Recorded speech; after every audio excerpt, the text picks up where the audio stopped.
സ്നേഹം, ദിവ്യസ്നേഹം, സ്നേഹം, ദിവ്യസ്നേഹം. സങ്കീർത്തനം 23:3 വാക്യം. എൻ്റെ പ്രാണനെ അവൻ തണുപ്പിക്കുന്നു. ഇതിലുള്ള ഓരോ വാക്യം നിങ്ങൾ ശ്രദ്ധിക്കുക, ധ്യാനിക്കുക. തണുപ്പിക്കുക എന്ന് പറയുമ്പോൾ അതിൻ്റെ അർത്ഥം എന്താണ്? തണുപ്പിക്കുക. ആരെങ്കിലും തലകറങ്ങി താഴെ വീഴുകയാണെങ്കിൽ നിങ്ങൾ എന്താണ് ചെയ്യുന്നത്? അവർ തന്നെ എഴുന്നേറ്റ് പോവും എന്ന് വിചാരിക്കുമോ? എന്താണ് ചെയ്യുന്നത് നിങ്ങൾ? ആരെങ്കിലും ഒരാൾ ചെന്നിട്ട് മുഖത്ത് വെള്ളം തളിക്കും, ഒരാൾ എഴുന്നേൽപ്പിക്കും, എഴുന്നേൽപ്പിച്ച ശേഷം കുറച്ച് വെള്ളം കൊടുക്കും, അതിനുശേഷം ദേഹത്ത് തിരുമ്മിക്കൊടുക്കും, പുറത്ത് തിരുമ്മിക്കൊടുക്കും, കൈകളിലും കാലുകളിലുമൊക്കെ മുറിവോ മറ്റോ ഉണ്ടെന്ന് നോക്കി കൈ തിരുമ്മിക്കൊടുക്കും. ഇങ്ങനെയൊക്കെ ചെയ്യുന്നത് കാണുമ്പോൾ ചിലർക്ക് മനഃപൂർവ്വം വീഴണമെന്ന് തന്നെ തോന്നും.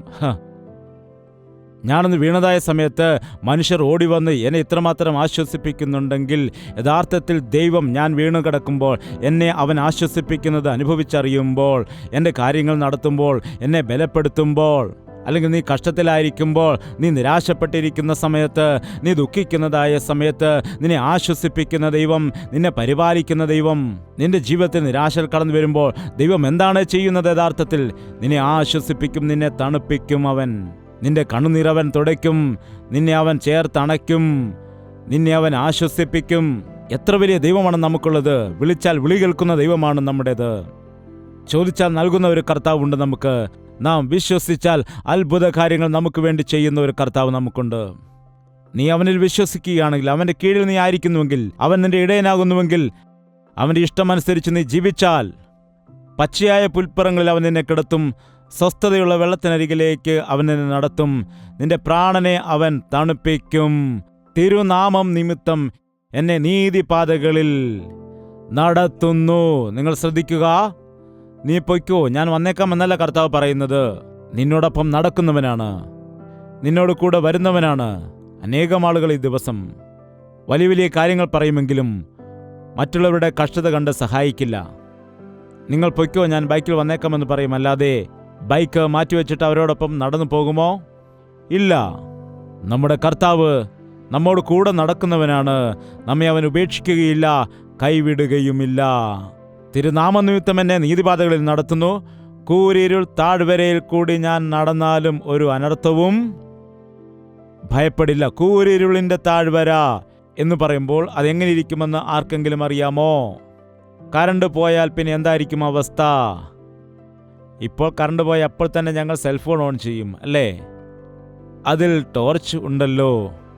കഴിഞ്ഞ ദിവസം മീറ്റിങ്ങിൽ എവിടെ വെച്ചോ കറണ്ട് പോയി. എല്ലാവരും ഫോൺ ഉയർത്തിപ്പിടിച്ചു. എല്ലാവരും കൈകളിൽ മെഴുകുതിരി പിടിച്ചിരിക്കുന്ന പോലെ തോന്നി. പണ്ട് കാലത്ത് കറണ്ട് പോയാൽ ഉടൻ തന്നെ തീപ്പെട്ടിക്കൊള്ളികൾ വരയ്ക്കുമായിരുന്നു. ഒരു ചർച്ചിൽ അങ്ങനെ ഒരു ദിവസം കറണ്ട് പോയി രാത്രിയിൽ. അപ്പോൾ പുരുഷന്മാർ എല്ലാവരും തന്നെ തീപ്പെട്ടികൾ എടുത്തു. തീപ്പെട്ടി എങ്ങനെയാണ് നിന്റെ കയ്യിൽ വരുന്നത്? സിഗരറ്റ് വലിക്കുന്നവനും ബീഡി വലിക്കുന്നവനും ചുരുട്ട് വലിക്കുന്നവനുമൊക്കെയാണ് തീപ്പെട്ടി സൂക്ഷിക്കുന്നത്. ഒരു ക്രിസ്ത്യാനി സിഗരറ്റ് വലിക്കില്ല, മദ്യം കുടിക്കുകയില്ല, വ്യഭിചാരത്തിന് ഇടം കൊടുക്കില്ല, ലോകപരമായുള്ള കാര്യങ്ങളിൽ ആകർഷിക്കപ്പെടില്ല, കള്ളം പറയില്ല, കൈക്കൂലി വാങ്ങില്ല, ദുഷ്ടപ്രവർത്തികൾ ചെയ്യില്ല. നീ ക്രിസ്ത്യാനിയാണെന്ന് എങ്ങനെ മനസ്സിലാക്കാൻ കഴിയും? നീ അവൻ്റെ നാമം ധരിച്ച് ജീവിക്കുന്ന സമയത്താണല്ലോ. കൂരിരുൾ താഴ്വരയുടെ അനുഭവം എന്ന് പറയുന്ന സമയത്ത് നിന്റെ കൺമുൻപിൽ എന്തു നടന്നാലും നീ അറിയുന്നില്ല. അതാണ്. എന്തു ചെയ്യണമെന്ന് അറിയാൻ പറ്റാത്ത സ്ഥിതിയിൽ, എങ്ങോട്ട് പോകണമെന്ന് അറിയാൻ പറ്റാത്തതായ ഒരു അവസ്ഥ വരുമ്പോൾ നീ കൂരിരുളിൻ്റെ അവസ്ഥയിലേക്ക് പോവുകയാണ്. അനസ്തേഷ്യ തന്നിട്ട് ഓപ്പറേഷൻ ചെയ്യപ്പെട്ടവരിൽ ആരെങ്കിലും ഉണ്ടെങ്കിൽ കാര്യങ്ങൾ ഉയർത്തുക. അനസ്തേഷ്യ തന്നു കഴിഞ്ഞതിന് ശേഷം നിങ്ങൾക്ക് എന്തെങ്കിലും കാണാൻ കഴിയുമോ? എന്ത് കാണാൻ കഴിയും? എൻ്റെ ജീവിതത്തിൽ ആദ്യത്തെ തവണ തന്നതായ സമയത്ത്, അതായത് ഒരുപാട് വർഷങ്ങൾക്ക് മുമ്പാണ്. അപ്പോൾ എനിക്ക് അതിനെക്കുറിച്ച് വ്യക്തമായി ഓർമ്മയില്ല. എൻ്റെ കഴുത്തിനൊരു പ്രശ്നം വന്ന സമയത്ത് ഡോക്ടറിൻ്റെ അടുക്കൽ ചെന്നപ്പോൾ കയ്യിൽ ഇഞ്ചക്ഷൻ വെച്ചിട്ട് 1, 2 എണ്ണുവാൻ പറഞ്ഞു. ഞാൻ വിചാരിച്ചു, എന്താണിത്? ഞാനെന്ത് LKG സ്റ്റുഡൻ്റ് ആണോ? അപ്പോൾ ഡോക്ടർ പറഞ്ഞു, എത്ര നമ്പർ അറിയാം അത്രയും വരെ എണ്ണാൻ പറഞ്ഞു. ഞാൻ എണ്ണാൻ തുടങ്ങി. 1, 2, 3, 4.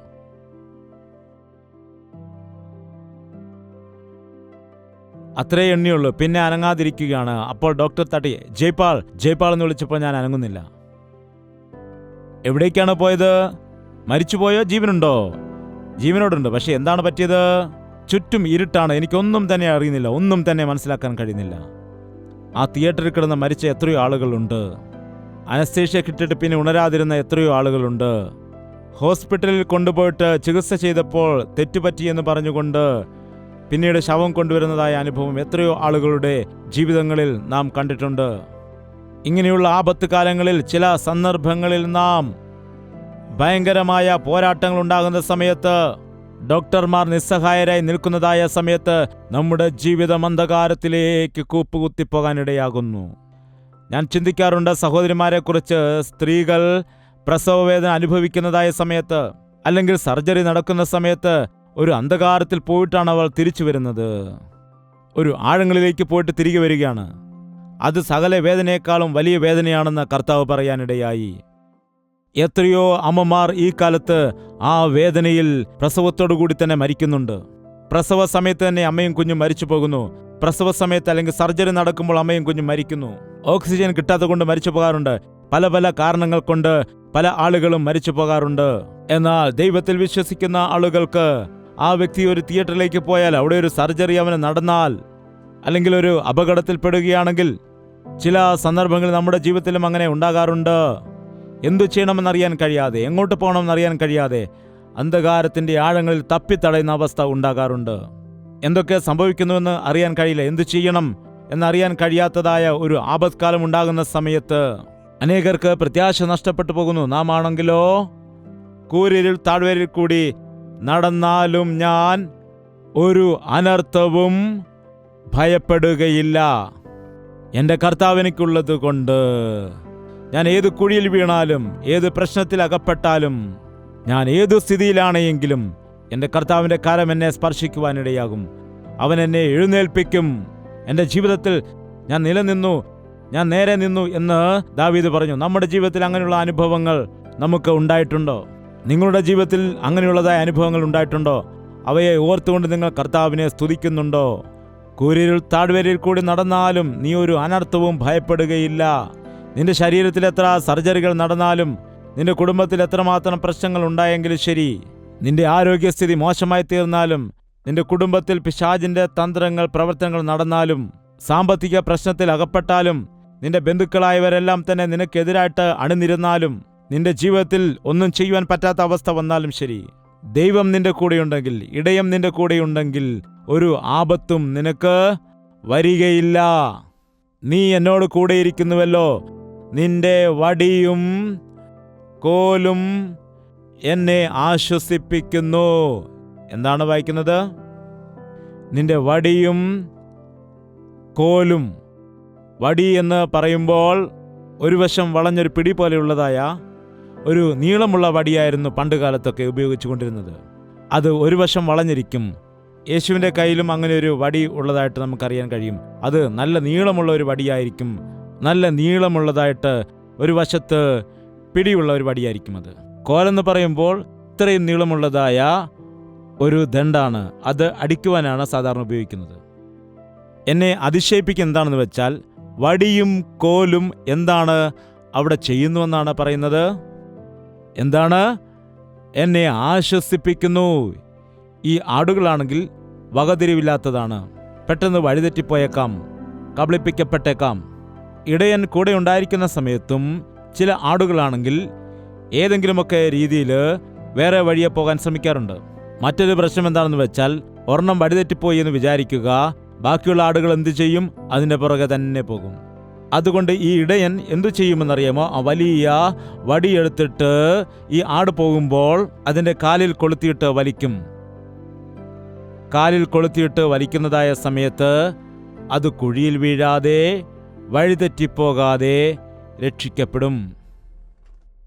എല്ലാവരും ബ്രേക്ക് ചെയ്യാനാണ് ശ്രമിക്കുന്നത്. പലപ്പോഴും കൂടുതലും ഭാര്യമാരെക്കുറിച്ചാണ് പറയാറുള്ളത്. നിങ്ങൾ ബ്രേക്കുകളാണോ?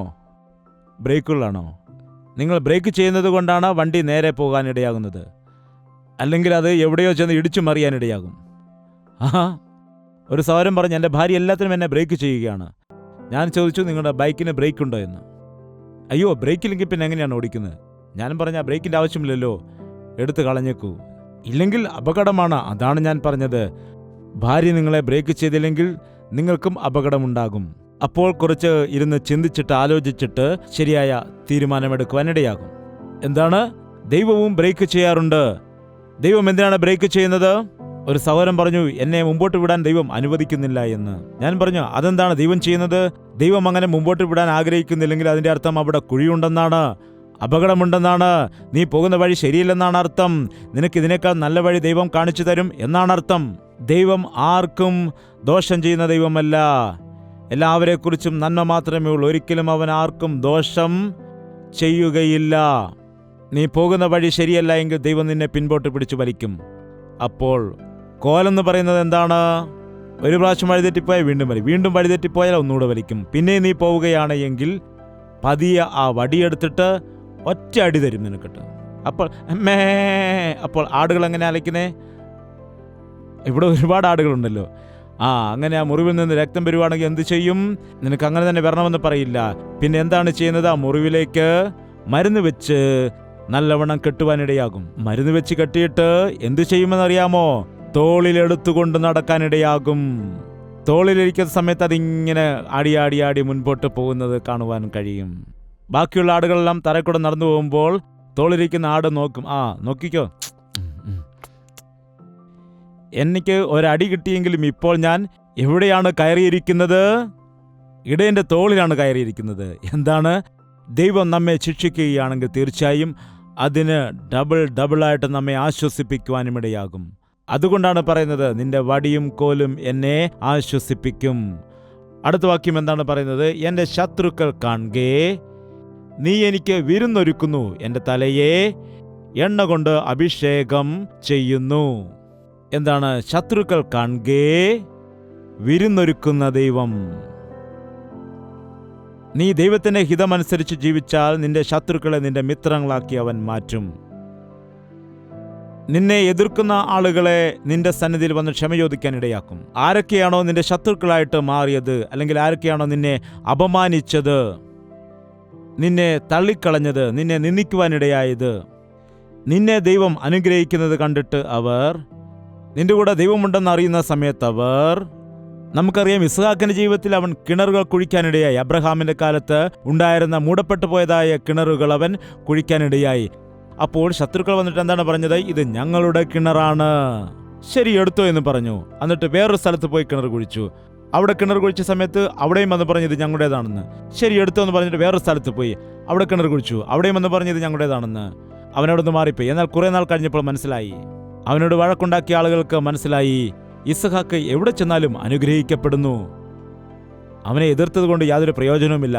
അതുകൊണ്ട് ഓടിച്ചെന്നിട്ട് അവനോട് പറയുകയാണ്, നമുക്ക് ഭിന്നത വേണ്ട, നമുക്ക് ഐക്യതയോടുകൂടി ആയിരിക്കാം, നിന്റെ കൂടെ ദൈവമുണ്ടെന്നുള്ള കാര്യം ഞങ്ങൾ മനസ്സിലാക്കുന്നു എന്ന് പറഞ്ഞ് അവർ സമാധാനപ്പെടുവാനിടയായി.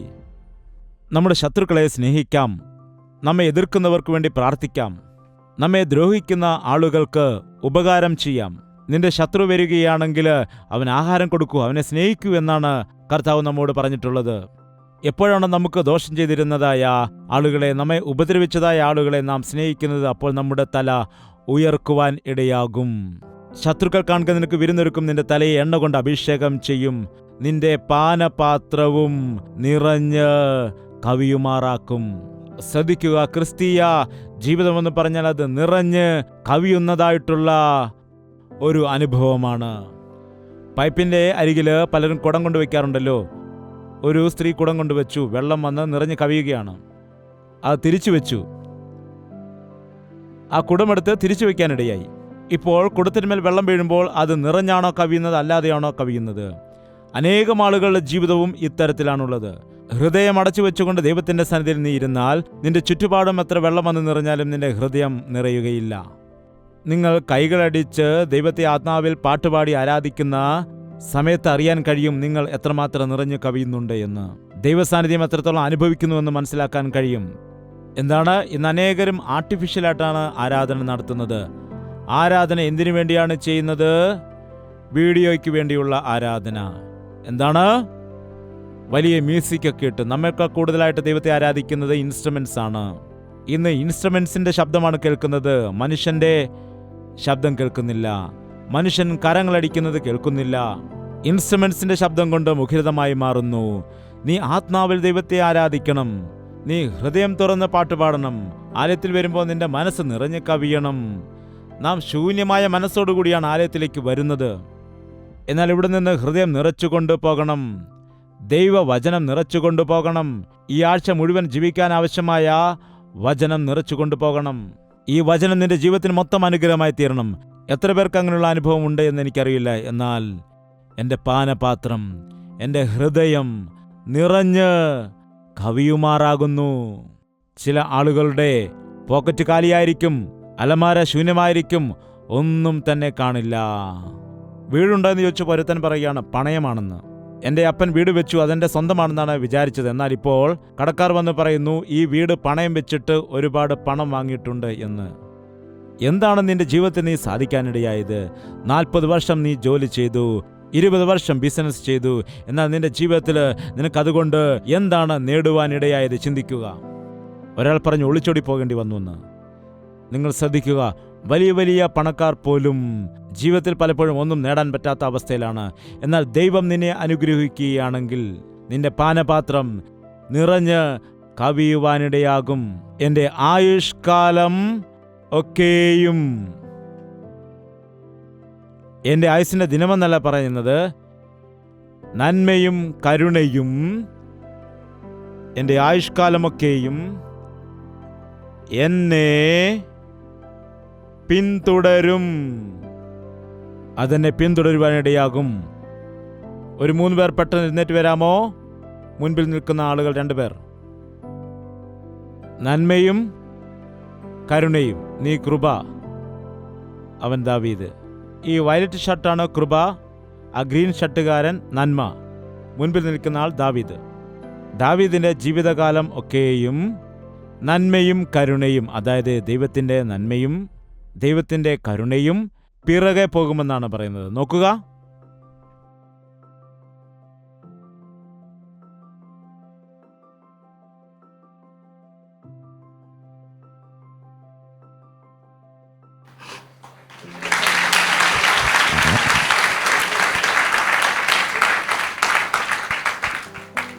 ഇപ്പോൾ തന്നെ ഇത്രയും സന്തോഷമുണ്ടെങ്കിൽ ദൈവം നൽകുന്നതായ നന്മയും കരുണയും നിന്റെ ജീവിതത്തിൽ ഉണ്ടായിരിക്കുമ്പോൾ, അവൻ നൽകുന്നതായ സുരക്ഷ നിന്റെ ജീവിതത്തിൽ ഉണ്ടായിരിക്കുമ്പോൾ, നാം പിന്നെ എന്തിനാണ് ഭയപ്പെടേണ്ടത്?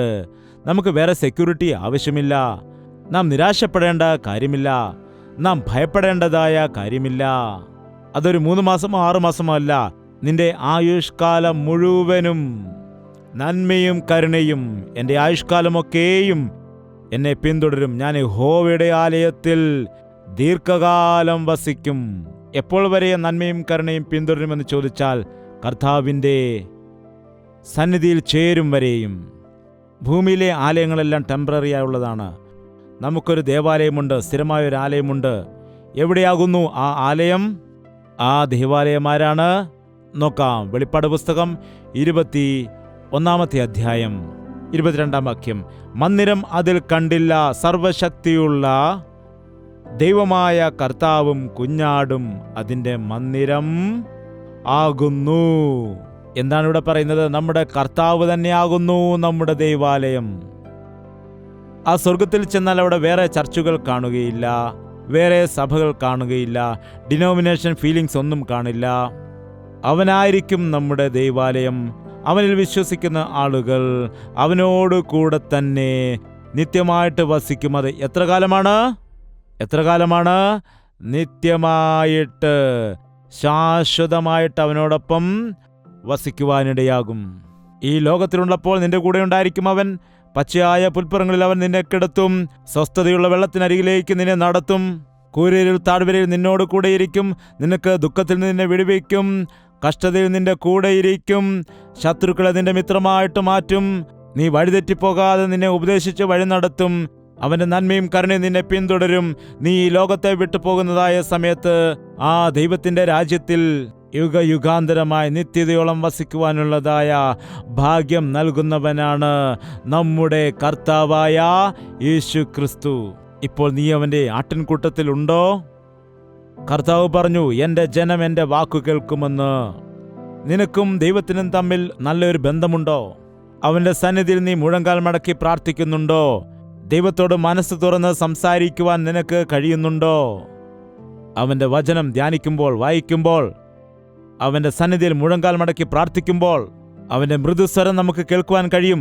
അവൻ്റെ ഹിതം നമുക്കറിയാൻ കഴിയും. അവൻ്റെ ഇഷ്ടം നമ്മുടെ ജീവിതത്തിൽ ചെയ്തെടുക്കുവാൻ അവൻ്റെ കൃപ നമുക്ക് ലഭിക്കുവാനും ഇടയാകും. അപ്പോൾ നമ്മുടെ ജീവിതം നിറഞ്ഞു കവിയുന്ന അനുഭവം ഉണ്ടായിരിക്കും, സമൃദ്ധിയുള്ളതായ അനുഭവം ഉണ്ടായിരിക്കും. അങ്ങനെയുള്ള ഒരു ജീവിതം കർത്താവ് നമുക്ക് എല്ലാവർക്കും നൽകുമാറാകട്ടെ. എഴുന്നേറ്റ് നിൽക്കാൻ നമുക്ക് പ്രാർത്ഥിക്കാം. കർത്താവിനോട് സംസാരിക്കുന്ന സമയമാണിത്. ഒരു നിമിഷം കർത്താവിൻ്റെ സന്നിധിയിൽ നിന്റെ ജീവിതത്തെ ഒന്ന് പരിശോധിക്കുക.